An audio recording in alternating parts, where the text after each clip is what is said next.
A very good morning to all. आज इस video में हम बात करेंगे राष्ट्रीय शिक्षा नीति 2020 नेशनल एजुकेशन पॉलिसी 2020। इस वीडियो में हम बात करेंगे मेन हाइलाइट्स की। क्या मेन हाइलाइट्स हैं आपके नेशनल एजुकेशन पॉलिसी 2020 की। जो आपकी नेशनल एजुकेशन पॉलिसी या राष्ट्रीय शिक्षा नीति है, टू पार्ट में डिवाइड है। पहला पार्ट है आपका स्कूल एजुकेशन, स्कूली शिक्षा के लिए कौन कौन से रिकमेंडेशंस दिए हैं, क्या क्या इम्प्रूवमेंट होने चाहिए। और दूसरा सेकंड पार्ट है, उसमें इन्होंने बात की है हायर एजुकेशन की या उच्च शिक्षा में कौन कौन से बदलाव ज़रूरी हैं, कौन कौन से नए कमेटीज़ बनेंगी हैं आपकी, और कौन कौन से नए इम्प्रूवमेंट होने हैं। तो आज इस वीडियो में हम बात करेंगे स्कूल एजुकेशन की, नेक्स्ट वीडियो में हम बात करेंगे हायर एजुकेशन की, और प्रीवियसली वीडियो में हमने बात की है नेशनल एजुकेशन पॉलिसी 2020 या राष्ट्रीय शिक्षा नीति 2020 में इंट्रोडक्शन की, विजन्स क्या था आपका, एम्स क्या थे, और किस तरह से नेशनल एजुकेशन पॉलिसी 2020 का डेवलपमेंट हुआ। देखो, जो आपकी नेशनल एजुकेशन पॉलिसी 2020 से पहले की पॉलिसी है वो है आपकी 1986 की, 1986 की एजुकेशन पॉलिसी, जिसको रिवाइज़ किया गया था 1992। तो वहाँ पर क्या था, वहाँ पर जो क्लास का स्ट्रक्चर था वो था 10+2। आप सबने सुना होगा 10+2 का था। लेकिन जो आपकी न्यू एजुकेशन पॉलिसी या नेशनल एजुकेशन पॉलिसी 2020 आई है, इन्होंने उस पूरे स्ट्रक्चर को बिल्कुल चेंज कर दिया और स्ट्रक्चर को एक नया शेप देने की कोशिश की है। तो इस वीडियो में हम बात करते हैं यहाँ पर हाइलाइट्स की, क्या क्या मुख्य बिंदु हैं आपके राष्ट्रीय शिक्षा नीति 2020 की, और कौन से पार्ट की हम बात करते हैं यहाँ पर स्कूली शिक्षा की या स्कूल एजुकेशन की। तो यहाँ पर जो आपका प्रीवियसली जो एकेडमिक स्ट्रक्चर था, तो वहाँ पर क्या था, वहाँ पर 10+2 को फॉलो किया गया था। लेकिन जो आपका न्यू एजुकेशन पॉलिसी या नेशनल एजुकेशन पॉलिसी 2020 आई है, यहाँ पर इन्होंने पूरे स्ट्रक्चर को बिल्कुल चेंज कर दिया, और जो स्ट्रक्चर आपको दिया है वो दिया है 5+3+3+4। पहले का कौन सा था, पहले का था आपका 10+2। अब यहाँ पर क्या था, इन्होंने बच्चे को जो प्री प्राइमरी एजुकेशन है उसको इंक्लूड यहाँ पर किया, जिसका इन्होंने नाम दिया है फाउंडेशन स्टेज। जो पहली स्टेज है आपकी वो फाउंडेशन स्टेज है, जिसकी एज है आपकी 3 साल से 8 साल। स्टार्टिंग के 3 साल बच्चों को आंगनबाड़ी में रखा जाएगा या प्री स्कूलिंग कराई जाएगी या प्री प्राइमरी एजुकेशन वहाँ पर उनको दी जाएगी। मतलब उनको एजुकेशन के लिए प्रिपेयर किया जाएगा, वहाँ पर उनको गेम्स खिलाए जाएंगे, और 3 साल से 6 साल तक उनको क्या किया जाएगा, प्रारंभिक बाल्यावस्था देखभाल और शिक्षा, उनको अर्ली चाइल्डहुड या प्री स्कूलिंग के लिए हम वहाँ पर प्रिपेयर करेंगे, उनको रेडी करेंगे, जिससे कि वो फर्स्ट और सेकंड क्लास में जाकर नॉलेज को अच्छे से गेन पर कर पाएँ और चीज़ों को समझ पाएँ। तो यहाँ पर क्या था, पहली जो स्टेज है आपकी उसको बताया गया फाउंडेशनल स्टेज, जो 3 साल से 8 साल तक है। स्टार्टिंग के 3 साल में क्या होगा, बच्चे को प्री प्राइमरी एजुकेशन दी जाएगी आंगनबाड़ी में, ठीक है, और जो चाइल्ड केयर हैं आपके उनके थ्रू। और उसके बाद जब बच्चा 6 साल से 8 साल की एज में होगा तो फर्स्ट और सेकंड क्लास में उसको पढ़ाया जाएगा, जहां उससे एक्टिविटी बेस्ड वर्क कराए जाएंगे। और एक्टिविटी बेस्ड जो वर्क होंगे उसमें कई टाइप के गेम्स भी इंक्लूड रहेंगे, और जहां पर बच्चों को इस तरह के गेम खिलाए जाएंगे जिससे कि उनकी जो न्यूमेरिकल एबिलिटी है, जो बेसिक नंबर्स हैं, उनको बेसिक नंबर्स को समझ पाएँ, अल्फ़ाबेट को समझ पाएँ वहाँ पर। तो पहली स्टेज आपकी फाउंडेशनल स्टेज, जो 3 साल से 8 साल तक जिसकी एज है, और जहाँ पर 3 साल स्टार्टिंग में बच्चा प्री प्राइमरी स्टेज में रहेगा, और लास्ट के 2 साल में फर्स्ट और सेकंड क्लास को पढ़ेगा। जो पहले प्री प्राइमरी स्टेज होगी 3 साल से 6 साल तक की, उसके लिए early childhood care and education बोला गया है, या जिसको हम आंगनबाड़ी बोल सकते हैं, या जिसको हम प्रारंभिक बाल्यावस्था देखभाल और शिक्षा भी कह सकते हैं, जिसको हम प्री स्कूलिंग मोटे तौर पे कहते हैं। और इसके लिए यहाँ पर क्या था, इन्होंने NPCEFECCE national curricular and pedagogical framework for early childhood care and education, इसके थ्रू जो एजुकेशनल ढांचा बनाया गया है, जो आपका स्ट्रक्चर बनाया गया है, इसको एनसीईआरटी के थ्रू विकसित किया जाएगा, जो टाइम टाइम पर या 5 साल में उसमें चेंजेस भी करेगा। सेकंड स्टेज है आपके यहाँ पर प्रिपरेटरी स्टेज, जिसकी एज है 8 साल से 11 साल तक। क्लास 3rd से 5th तक यहाँ पर रहेगी बात। यहाँ पर आपको बेसिक मैथ पढ़ाया जाएगा, साइंस पढ़ाई जाएगी, कला पढ़ाई जाएगी। इसके साथ साथ में फिज़िकल एजुकेशन की बात इन्होंने यहाँ पर की है। इस चरण में क्या होगा, कक्षा 3 से 5 तक बच्चों की पढ़ाई होगी। इस दौरान उनको गेम्स के थ्रू, एक्टिविटी के थ्रू बच्चों को विज्ञान, गणित और कला के साथ साथ शारीरिक शिक्षा की शिक्षा दी जाएगी। जो उनकी 3rd स्टेज है वो है आपकी मिडिल स्टेज, 11 से 14 साल तक। क्लास 6 से क्लास 8 तक की बात यहाँ पर हो रही है। यहाँ पर क्या था, इसमें बच्चे को 6 से कक्षा 8 तक की पढ़ाई होगी, जिसमें विषय को इंक्लूड किया जाएगा। कौन कौन से विषय यहाँ पर आपका रहेगा, science, math, art, social science, humanity. इसके साथ साथ वोकेशनल सब्जेक्ट को भी इंक्लूड किया जाएगा या व्यावसायिक विषयों को इंक्लूड किया जाएगा, जिससे बच्चे के अंदर स्किल भी डेवलप हो, एजुकेशन के साथ साथ में उनमें दक्षता भी आए। तो यहाँ पर वोकेशनल सब्जेक्ट भी बच्चे को पढ़ाए जाएंगे। जो लास्ट स्टेज आपकी रहेगी, जिसको हम बोलते हैं सेकेंडरी स्टेज, 14 से 18 साल तक, 9 to 12 तक या 12वीं क्लास तक की बात यहाँ पर की गई है। सेकेंड स्टेज में क्या होगा, इनमें जो विषय बच्चा ऑप्ट करेगा उनकी डीप स्टडी कराई जाएगी और बच्चा यहाँ पर फ्री रहेगा, किसी भी सब्जेक्ट को ले सकता है। कोई स्ट्रीम की बाउंडेशन नहीं रहेगी कि साइंस का बच्चा है तो वो आर्ट के सब्जेक्ट नहीं ले सकता है, आर्ट का बच्चा है साइंस के सब्जेक्ट नहीं ले सकता है।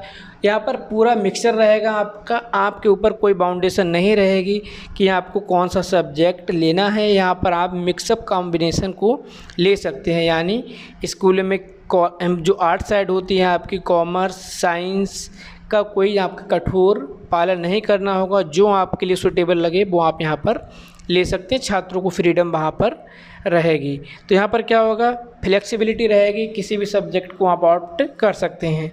तो जो 1986-1992 एजुकेशन स्ट्रक्चर क्या था आपका, 10+2। जब आई आपकी एजुकेशन पॉलिसी 2020 तो वहाँ पर क्या हो गया, 5+3+3+4। इसके बारे में हम आगे रिकमेंडेशंस में बात करते हैं। तो यहाँ पर जो स्कूली शिक्षा या स्कूल एजुकेशन की हम बात करते हैं, न्यू एजुकेशन पॉलिसी या नेशनल एजुकेशन पॉलिसी 2020 के द्वारा क्या मेन रिकमेंडेशंस दिए गए हैं, यहाँ पर हम उनकी बात कर लेते हैं। पहला है आपका, मदर टंग और regional language to be the medium of instruction at least up to class 5th till class 8, English only as a subject. यहाँ पर बताया गया है जो आपकी बेसिक एजुकेशन होगी, जो बेसिक आपकी शिक्षा होगी, वहाँ पर आपको मातृभाषा में या आपकी जो क्षेत्रीय भाषा होगी उस भाषा में आपको शिक्षा दी जाएगी। जो मीडियम होगा इंस्ट्रक्शन का वो क्या होगा, आपकी मदर टंग होगी या आपकी रीजनल या आपकी लोकल लैंग्वेज वहाँ पर होगी। इसको आगे भी जारी रखा जाएगा, कोई ज़रूरी नहीं क्लास 5th तक, आपका 8वीं क्लास तक आपको रीजनल लैंग्वेज या आपकी जो मदर टंग होगी उसमें आपको एजुकेशन दी जाएगी। और जो इंग्लिश है उसको केवल एज ए सब्जेक्ट ट्रीट किया जाएगा, मीडियम ऑफ इंस्ट्रक्शन उसको नहीं माना जाएगा। तो यहाँ पर क्या है, आपकी जो आपकी मदर टंग होगी, जो आपकी रीजनल लैंग्वेज होगी उसमें एजुकेशन दी जाएगी। फॉर एग्जांपल अगर आप यूपी में रहते हैं तो आपको यहाँ पर जो आपकी मदर टंग है या आपकी रीजनल लैंग्वेज हो क्या होगी, हिंदी होगी। मान लो जब आप जाते हैं साउथ में तो वहाँ पर तमिलनाडु में जाएंगे तमिल हो जाएगी आपकी, आंध्र प्रदेश में जाएंगे तेलुगु हो जाएगी आपकी। तो इस तरह से आपकी जो रीजनल लैंग्वेज होगी उसमें आपको इंस्ट्रक्शन देंगे या वो मीडियम आपका रहेगा। सेकंड है आपका internship and vocational education will be introduce from class 6 and coding also included. यहाँ पर छठी कक्षा से ही या छठी क्लास से बच्चों को इंटर्नशिप के साथ साथ में वोकेशनल एजुकेशन प्रोवाइड की जाएगी और इसके साथ ही बच्चों को कोडिंग की क्लास भी अलाउ की जाएंगी। कोडिंग की क्लास को भी बच्चा वहाँ पर क्या कर सकेगा, शामिल हो सकेगा या उसमें हिस्सा ले सकेगा। थर्ड है आपका tri language, Hindi, English and regional language. त्रिभाषा फार्मूले की बात की गई है यहाँ पर, हिंदी, अंग्रेजी और एक क्षेत्रीय भाषा होगी। और बच्चे के ऊपर कोई भी भाषा यहाँ थोपी नहीं जाएगी, कोई स्ट्रेस नहीं होगा कि आपको इस भाषा में ही पढ़ना है। तो यहाँ पर भी फ्लेक्सिबिलिटी रहेगी, आप अपने अकॉर्डिंग यहाँ पर अपने जो आपके लिए अच्छी होगी उस लैंग्वेज को आप यहाँ पर ऑप्ट कर पाएंगे। नेक्स्ट है आपका emphasis on math and science compulsory at senior secondary level. यहाँ पर जो गणित और विज्ञान विषय है उनको बढ़ावा दिया जाएगा और सीनियर सेकेंडरी लेवल पर मैथ और साइंस आपके कंपलसरी सब्जेक्ट रहेंगे। इसलिए रहेंगे मैथ और साइंस जब आपके कंपलसरी सब्जेक्ट रहेंगे तो आगे आने वाले जो कॉम्पिटिटिव आपके एग्ज़ाम होंगे या जो आपके लिए हायर एजुकेशन का जो सिस्टम होगा, जब आप हायर एजुकेशन में इंक्लूड करेंगे तो आपको बेनिफिट्स मिले वहाँ पर। इसके बाद इन्होंने बात की है stress on regular and formative assessment place of summative assessment. योगात्मक आकलन के बजाय नियमित और रचनात्मक आकलन को अपनाने की बात की गई है। देखो समेटिव में क्या होता है, सेमेस्टर के लास्ट में या ईयर के लास्ट में आपसे एग्ज़ाम ले लिए जाते हैं और आपका जो रिज़ल्ट आता है वो आपको मिल जाता है। लेकिन जब हम बात करते हैं फॉर्मेटिव असेसमेंट की, तो टीचर जब क्लास में पढ़ा रहे होते हैं तब भी आपके स्किल, आपके नॉलेज को चेक करते हैं। तो फॉर्मेटिव या आपका रेगुलर असेसमेंट होता है तो उसके ऊपर ज़्यादा एम्फेसिस किया है। क्लास में पढ़ाओ, बच्चे कितना रिसीव किए हैं, कितना रिस्पॉन्ड कर रहे हैं, उसको क्विक चेक करने की बात यहाँ पर की गई है। अगला है आपका नेशनल असेसमेंट सेंटर परख will be assess the students. एक असेसमेंट सेंटर बनाया जाएगा जो राष्ट्रीय स्तर का होगा। एक नया राष्ट्रीय आकलन केंद्र बनाया जाएगा जिसका नाम क्या होगा, परख। परख की फुल फॉर्म क्या होगी, performance assessment review and analysis of knowledge for holistic development. बच्चे के ओवरऑल डेवलपमेंट की बात यहाँ पर की गई है, कोई भी डायमेंशन यहाँ पर छूटना नहीं है। और जो आप रिज़ल्ट आपका आएगा, जो रिज़ल्ट डिक्लेयर करेंगे, 360 डिग्री होलिस्टिक डेवलपमेंट की बात इन्होंने यहाँ पर की है। इसके बाद हम बात करते हैं next, the SSA state school standard authority will establish A minimal set of standards based on basic parameters namely safety, security, basic infrastructure, number of teachers across subject and grade etc will shall be followed by all school.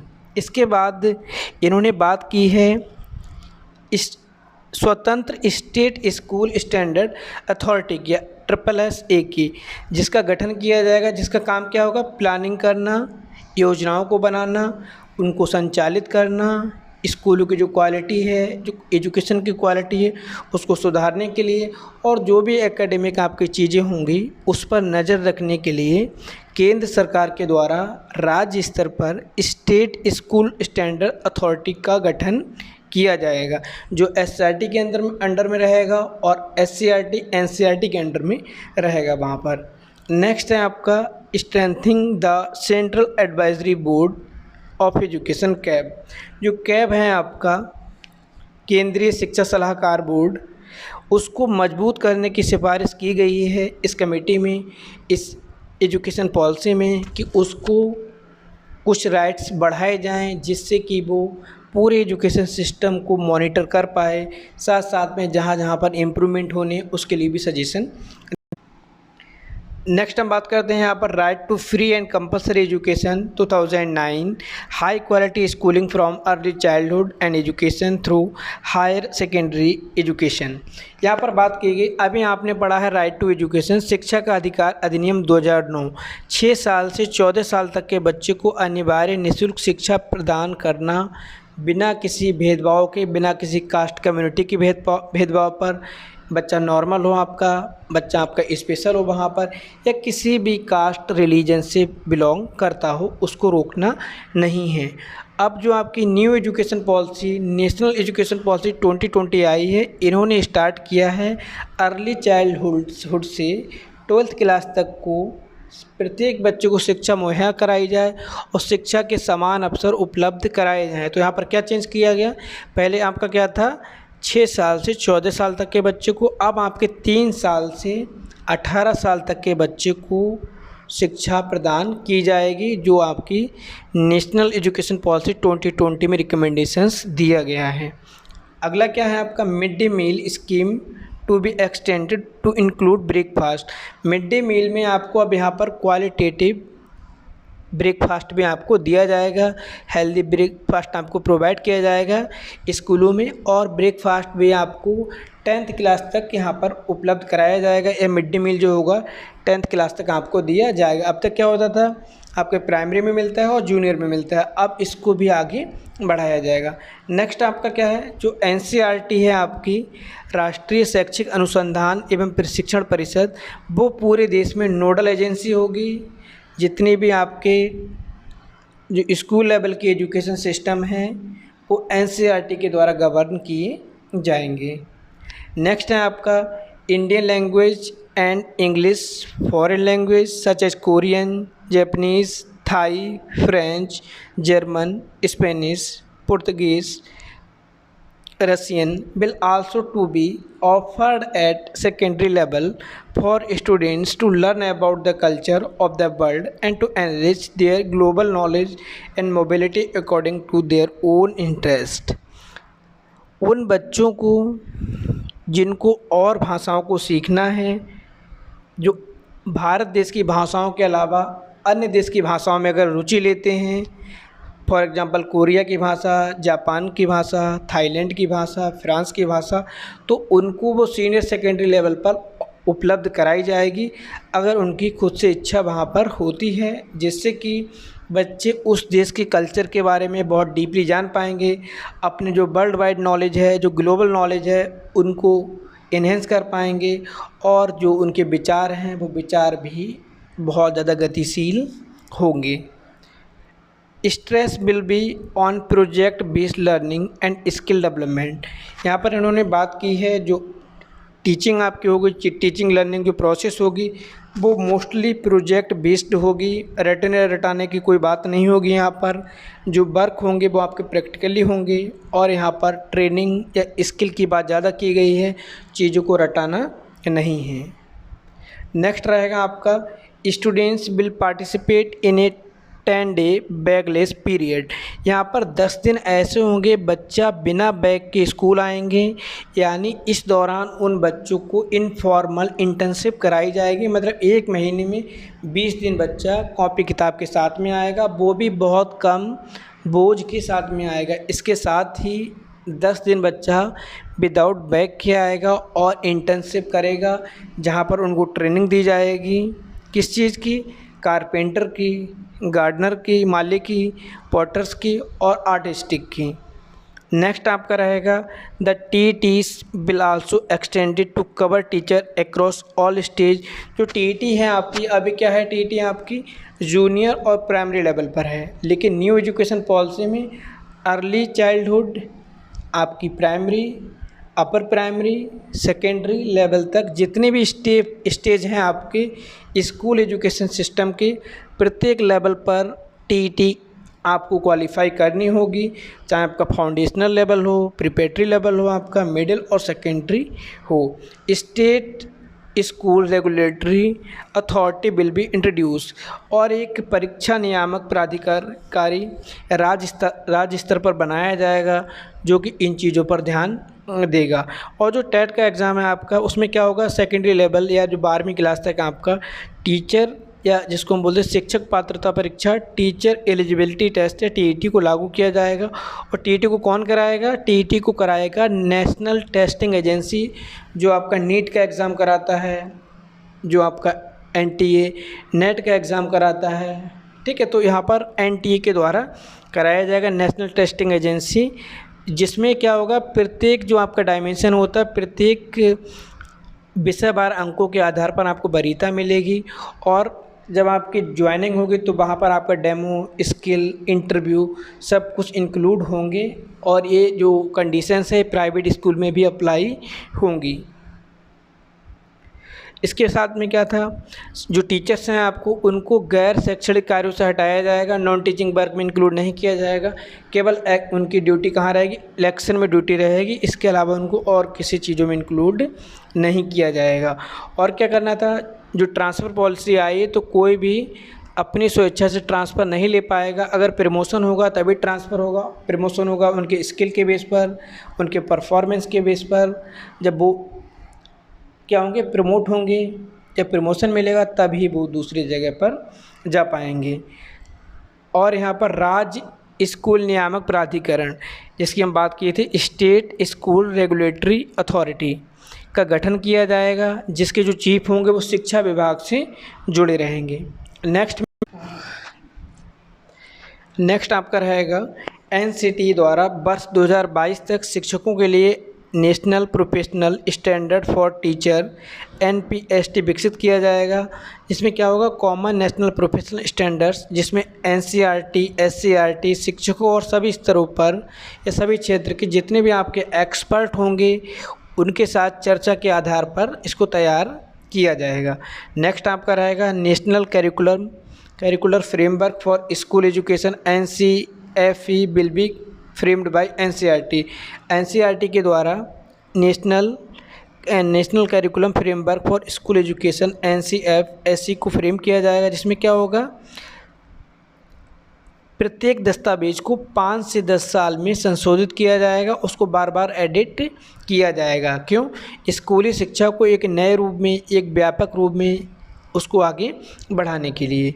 Last आपका रहेगा यहाँ पर the SCERT bill develop a school quality assessment accreditation framework SQAAF। सभी हितधारकों के द्वारा जो भी आपके इस एरिया में रहेंगे, जो स्कूल एजुकेशनल सिस्टम में रहेंगे, प्रत्येक स्कूल की गुणवत्ता को सुनिश्चित करने के लिए राज्य स्तर पर, जैसे आपने नेशनल स्तर पर सुना होता है NAAC, इसी तरह राज्य स्तर पर SQAAF का गठन किया जाएगा। और आपका रहेगा डिप्लॉयमेंट ऑफ काउंसलर, यहाँ पर काउंसलर को इंक्लूड किया जाएगा, बढ़ाया जाएगा, जिससे कि बच्चों को जो मेंटल प्रेशर होता है, जो मेंटल हेल्थ होती है, उसको इम्प्रूव किया जा सके। लास्ट आपका रहेगा establishment of national educational technology forum NETF, a platform, यहाँ पर एक एजुकेशन टेक्नोलॉजी के लिए एक आपको प्लेटफॉर्म दिया जाएगा। कौन सा, नेशनल एजुकेशनल टेक्नोलॉजी फोरम, जहाँ पर आप अपने आइडिया को एक्सचेंज कर सकते हैं, किसके साथ में, टेक्नोलॉजी के थ्रू अपने व्यूज़ को शेयर कर सकते हैं, ट्रांसफ़र कर सकते हैं और अपने जो स्किल है उसको डेवलप कर सकते हैं। नेक्स्ट वीडियो में हम बात करेंगे हायर एजुकेशन सिस्टम की, उसके कौन कौन से मेन हाइलाइट्स हैं, कौन कौन से मेन रिकमेंडेशंस हैं और कौन कौन से कमेटियों के गठन होने हैं। तब तक के लिए थैंक यू।